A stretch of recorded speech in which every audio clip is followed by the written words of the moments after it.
todos, hoje o canal Roda de Umbanda veio até o Ilê Axé de Omolu conversar com o pai Éder. Ele tem 12 anos de santo, ele é pai de santo de Candomblé, né, Babalorixá, e ele tem bastante história para contar. E o nosso tema de hoje vai ser sobre ebó. Então, pai, gratidão por aceitar o convite, queria que você se apresentasse para o nosso público. Primeiramente, eu que agradeço, por estar participando do canal. Meu nome é Éder, sou iniciado por Nino do Ogum, iniciado do Orixá Airá, e eu sou um dos dirigentes da casa Ilê Axé de Omolu, junto com a minha mãe, que é a matriarca da casa, quem fundou a casa há 24 anos atrás. E tem uma diferença aí, né, entre você e a mãe, né? Qual que é essa grande diferença que acontece aqui? Então, a mãe, ela é feita de Umbanda, ela é uma zeladora de Umbanda, e ela toca os trabalhos de Umbanda na casa há 24 anos, e eu sou um babalorixá de Candomblé, de Queto, nação de Queto, que toco o Queto há 5 anos na casa. Legal. Então, como a gente vai falar sobre o ebó, vamos começar com a pergunta mais importante, né? O que é um ebó? Então, o ebó é muito usado dentro do Candomblé. Por quê? Porque o ebó, eles são os alimentos que a gente dá para positivar um odô de caminho de um cliente ou de um filho de santo. O que é um odô de caminho? São os caminhos que nós estamos predestinados a passar, a viver, Que o orixá, cada orixá ele representa um odô, Então, às vezes no caminho da gente, o nosso dia a dia, a gente acaba negativando esse odô, onde começa a acontecer as coisas erradas, confusão, problema de saúde, problemas financeiros. Então, dentro do jogo de búzios, a gente abre o jogo de búzios para um cliente e nele ele vai indicar qual é o ebó que deve ser feito para positivar esse caminho que está negativo na vida dessa pessoa. O odô seria um destino, algo assim? Isso, um destino, um caminho. Uhum. E como saber que a pessoa precisa do ebó? Através do jogo de búzios. A gente vai pegar a data de nascimento, o nome do cliente, vai abrir um jogo de búzio e a partir do jogo de búzios, do oráculo, a gente vai conseguir saber em qual caminho que a gente tem que trabalhar e positivar ele. Uhum.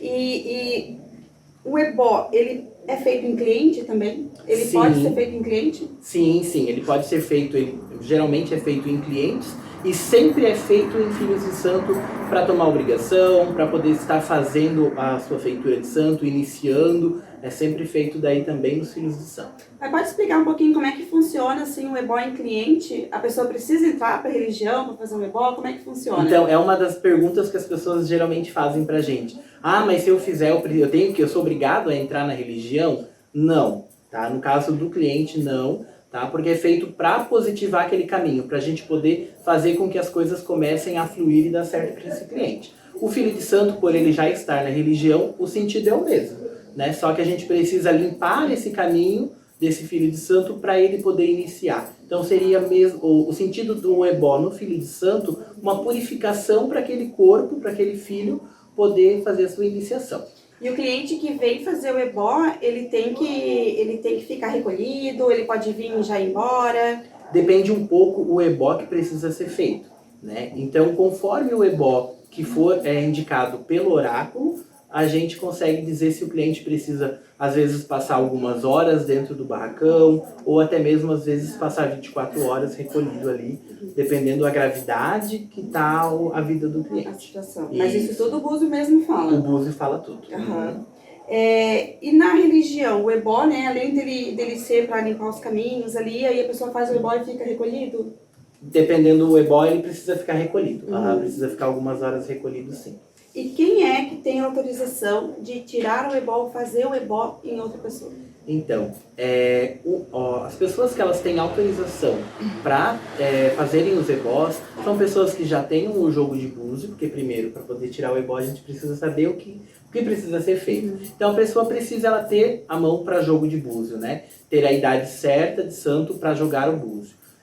A partir do momento que eu tenho uma casa de santo, eu tenho filhos de santo com idades acima de 3 a 5 anos de santo, eu posso também ajudar um filho de santo meu a tirar de um cliente. Então eu posso atender, fazer o jogo de búzios, e fazer o ebó, e o meu filho de santo junto comigo estar passando o ebó nesse cliente. eu estarei do lado, rezando, porque tudo é reza também, né? Mas é sempre com o zelador ao lado, se você não tiver idade de santo ainda para... Até pela questão do aprendizado, né? Do filho novo que vai Isso, começar, aqui né? na casa eu faço muito isso. Os meus filhos que já têm idade de santo, eles passam os ebós, geralmente é Ogã ou Equedes, né? Eles passam o ebó no cliente, já para estarem aprendendo como se faz, e eu estou do lado rezando, ensinando, para mais na frente, também dos irmãos de santo, dos mais novos, eles também poderem fazer. E quais são os tipos de ebó? Existem vários tipos de ebó. Depende um pouquinho o que o jogo vai indicar. Então, se for um ebó de saúde, ele vai mudar algumas coisas dentro desse ebó, alguns ingredientes, né? Por conta do caminho que deve ser lidado. Então, se for para prosperidade, é um ebó. Se for para saúde, é outro. Se for um ebó nos caminhos de Exu, é outro. Então, ele tem essa variedade, sim. Mas geralmente quais são esses elementos que são usados? Porque quem não conhece fica pensando, mas será o que é usado? Né? Será que, qual é esse material? Quais são os tipos de materiais usados no ebó? É muito comum de ser usado farinhas, né? Para fazer os padês.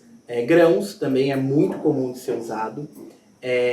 O acaçá, que é muito conhecido também, que na Umbanda também usam, né? O acaçá, o ecuru, o acarajé, são os elementos que são mais usados. Dependendo o tipo de ebó, se for um ebó branco, daí já não se usa o acarajé, já não se usa o ecuru, usa só alimentos mais brancos, como arroz branco, canjica branca, inhames. Mas geralmente são alimentos esses? Geralmente são alimentos. Dependendo do ebó, se usa moedas, se usa conchas, ervas também, dependendo do ebó. A gente que faz banho de ervas, a gente pode considerar um banho de ervas como se fosse um princípio de um ebó? Sim, porque no ebó, feito o ebó, depois que você passa o ebó no cliente ou no filho de santo, aí dependendo do ebó também tem um banho diferenciado. Um banho com pelegum, ou às vezes um banho com manjericão, com colônia de Oxalá. Vai depender um pouquinho do ebó que for feito, o banho que precisa ser tomado. E a pessoa que vai tomar um ebó, ela precisa fazer um preceito ou ela pode vir e já tomar um ebó? Ela precisa cumprir um preceito pós o ebó. Após o ebó existe um preceito sim, que também é o jogo de búzios que vai dizer quanto tempo e preceito do que precisa ser feito. Mas e antes não tem alguma regra para a pessoa A gente cumprir? até pede que a pessoa tenha de corpo mais puro, assim, pelo menos 24 horas antes do ebó, né? Mas não é regra. Ah, tá.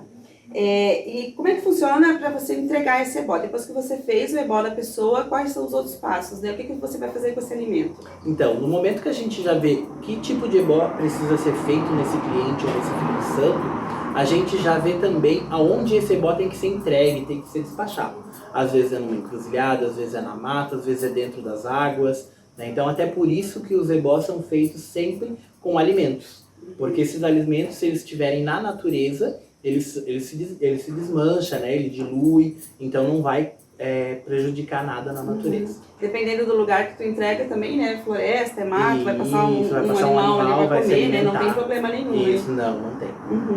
E qual que é a diferença entre o ebó e o sacudimento? Porque a gente escuta muito, tem o ebó, tem o sacudimento. Qual que é a grande diferença? Então, nós cultuamos aqui o ebó dentro do candomblé e o sacudimento como sendo um procedimento feito dentro da Umbanda. É muito parecido, muito próximo, existem elementos muito parecidos que são usados, mas a nomenclatura é diferente, né? Mas também o sacudimento é muito mais usado sementes, muito mais sementes do que outros tipos de alimentos. E também, né, a gente quer deixar aberto o pai fazer um convite, né? Como é que funciona o atendimento aqui da casa do pai, o atendimento com o pai, como é que funciona? Então, o atendimento na casa é sempre com horário marcado, todos os dias, mas sempre com horário agendado por telefone.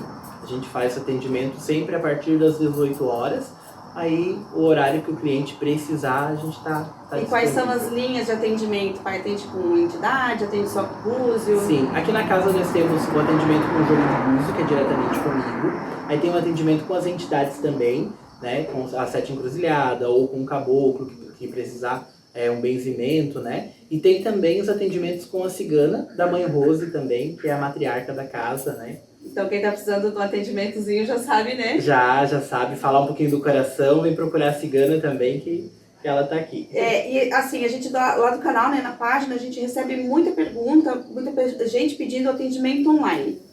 Realiza esse atendimento online aqui? Eu dou preferência por atendimentos presenciais, tá? Por quê? Porque assim você tem a certeza, o cliente e eu temos a certeza do que está sendo feito, como está sendo feito, né? E o cliente consegue tirar muito mais dúvida do que um atendimento online. Se o cliente não tem condições de vir, até pela distância da casa, acontece. Então, eu faço atendimento online também. Só que o atendimento online que eu faço, o que eu faço? Eu peço que o cliente me diga o que ele precisa saber, ele faça ali as perguntas que ele precisa fazer, eu venho sozinho aqui dentro, abro o jogo, faço as perguntas e depois do jogo fechado, eu entro em contato com o cliente novamente. Não é através de live? Não é através de live ou videochamadas, não. Não. Ah, tá. É mais, manda perguntinha, né? Tem contato, manda que vai... Isso mesmo. Vai ser. E aqui na casa, quais são os dias que funcionam as giras? Tem gira aqui? Como é que funciona? Então, a casa ela toca giras de Umbanda e Quimbanda sempre, de 15 em 15 dias nos sábados. Inclusive, no sábado agora, dia 26, vai ter gira. Daí depois do dia 26, 15 dias, terá novamente, né, as giras de Umbanda e Quimbanda.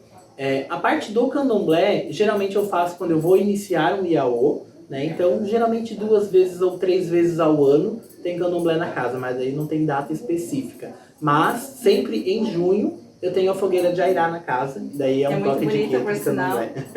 Verdade, a Belina já teve. Muito bonita, já tive aqui, já participei. Mas assim, né, quem tá querendo entrar pro candomblé, né, vai ser o Iaô do candomblé, ele pode vir frequentando a gira de Umbanda? Como é que funciona? Sim, inclusive a nossa casa, a gente luta muito para fazer com que a Umbanda e o Candomblé andem juntos, tá? Porque não tem necessidade, porque a Umbanda não é melhor que o Candomblé e o Candomblé não é melhor que a Umbanda. A gente pode sim andar lado a lado. O que a Umbanda não consegue, aonde a Umbanda não consegue chegar, o Candomblé consegue chegar, aonde o Candomblé não consegue chegar, a Umbanda pode chegar, então a gente se ajuda. Então esse é um grande diferencial da casa. Eu não sou mais que a Umbanda não é mais que o meu Candomblé. A gente leva os dois juntos, lado a lado. Então, eles podem sim e devem, eu cobro muito que os meus filhos de santo participem dos trabalhos de Umbanda também. Porque, vamos ser bem sinceros, que a gente não seria nada sem as nossas entidades. É verdade. As entidades de Umbanda, as entidades de Quimbanda, então a gente precisa cultuar todos. Quanto mais ajuda a gente tem, melhor pra gente, né? Não fazer uma diferença, né? Fazer um complemento uma da outra. Né? Isso, sempre. Sempre. Então tá, eu vou deixar o pai aberto agora para o pai fazer um agradecimento, né? Se o pai quiser, fica à vontade. Eu quero agradecer a todos, né? Quem quiser vir conhecer a casa, fique à vontade, a casa está sempre de portas abertas para todos que quiserem vir conhecer, conversar, tirar dúvidas. A Aline sabe, a casa a gente abraça todos como uma grande família. É verdade, e o terreiro da Mãe Rose, né? O terreiro do pai, é um terreiro bem conhecido, né? Aqui em Joinville, é um terreiro sério. As diretrizes são sérias, as pessoas são sérias, são pessoas de ética, né? Não estão aqui para brincadeira, né? Com o santo, com o sagrado e muito menos com a vida das pessoas, né? Então, quem quiser entrar em contato, a gente vai deixar a página do Pai Éder ali na descrição do vídeo, né? Quem quiser entrar em contato e marcar, pode já entrar direto em contato com ele. Axé a todos e até mais. Obrigado.